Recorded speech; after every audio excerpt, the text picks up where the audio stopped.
योगी सरकार उत्तर प्रदेश में zero tolerance नीति के तहत अपराध और अपराधियों की कमर तोड़ रही है। यूपी पुलिस जहां एक तरफ सीधा मुकाबला करते हुए अब तक 210 बदमाशों को ढेर कर चुकी है, वहीं एक बहुत बड़ी संख्या ऐसे अपराधियों की भी है जिन्हें न्यायालय में पुलिस की प्रभावी पैरवी से बेदम कर दिया गया।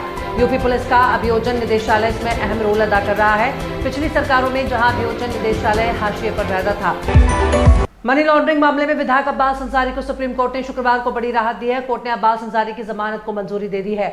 सुबह विधायक को मनी लॉन्ड्रिंग केस और चित्रकूट जेल में अवैध तरीके से पत्नी से मुलाकात मामले में जमानत मिली है। हालांकि गैंगस्टर एक्ट से जुड़े लंबित आरोपों के कारण अभी अब्बास अंसारी जेल से बाहर नहीं निकल पाएंगे। राष्ट्रीय बाल अधिकार संरक्षण आयोग ने उत्तराखंड मदरसा बोर्ड को भंग करने की सिफारिश की है। आयोग ने सभी राज्यों के मुख्य सचिवों को एक पत्र लिखकर यह आग्रह किया है कि बच्चों को औपचारिक शिक्षा प्रणाली से जोड़ने के लिए मदरसा बोर्ड को बंद किया जाए। एनसीपीसीआर ने मदरसों में पढ़ रहे बच्चों को दूसरे विद्यालयों में दाखिला कराने की भी सिफारिश की है। एनसीपीसीआर ने मदरसों में पढ़ रहे बच्चों को दूसरे विद्यालय में दाखिला कराने की भी सिफारिश की है। उत्तराखंड में समान नागरिक संहिता लागू करने की दिशा में एक महत्वपूर्ण कदम उठाया गया। राज्य सरकार ने वर्ष 2022 में एक विशेष समिति का गठन किया था, जिसका उद्देश्य यूजीसी का मसौदा तैयार करना था। इस समिति द्वारा तैयार किया गया मसौदा 7 फरवरी 2024 को राज्य विधानसभा द्वारा पारित किया गया और 12 मार्च 2024 को राष्ट्रपति की सहमति प्राप्त करने के बाद उत्तराखंड समान नागरिक संहिता अधिनियम 2024 के रूप में पारित हो गया। केंद्रीय मंत्री चिराग पासवान की लोक जनशक्ति पार्टी ने यूपी विधानसभा उपचुनाव में 2 सीटों पर अपना उम्मीदवार उतारने का ऐलान कर दिया। ये 2 सीट प्रयागराज की फूलपुर और मिर्जापुर की मजबा है। दोनों सीटों पर अनुसूचित जाति के उम्मीदवार उतारे जाएंगे। पार्टी के प्रदेश अध्यक्ष राजीव पासवान का कहना है कि बीजेपी से हमारा समझौता केंद्र और बिहार में है, उत्तर प्रदेश में नहीं। चिराग पासवान की लोक जनशक्ति पार्टी ने यूपी विधानसभा उपचुनाव में 2 सीटों पर उम्मीदवार उतारने जाने का ऐलान कर बीजेपी की टेंशन बढ़ा दी है। मध्य प्रदेश में बुधनी और विजयपुर सीट पर होने वाले उपचुनावी की तारीखों के ऐलान के बाद घमासान मचना शुरू हो गया है।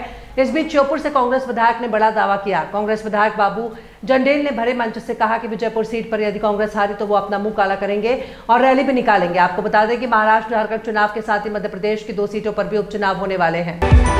दिल्ली प्रदूषण का स्तर अब बेहद खराब से गंभीर श्रेणी में पहुंच गया है। दिल्ली में लगातार 5वें दिन यानी शुक्रवार को राष्ट्रीय राजधानी में सुबह 6 बजे के करीब 1 दर्जन से ज्यादा क्षेत्रों में प्रदूषण का स्तर गंभीर श्रेणी में पहुंच गया। आईटीआई जहांगीरपुरी और मुंडका में एक्यूआई सबसे दर्ज किया गया। दोनों स्थानों पर एक्यूआई क्रमशः 467 और 445 रहा।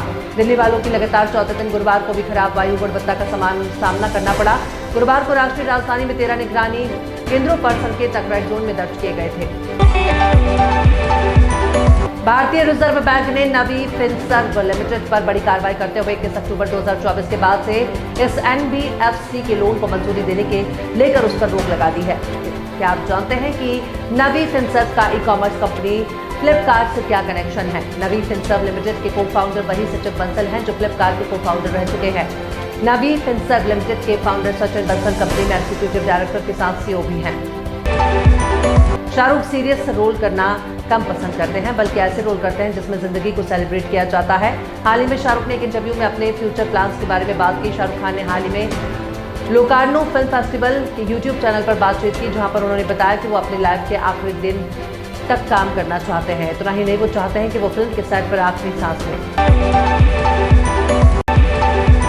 दक्षिण अफ्रीका की टीम 2 मैचों की टेस्ट सीरीज खेलने बांग्लादेश आई है। ये टेस्ट सीरीज 21 अक्टूबर से शुरू होने जा रही है।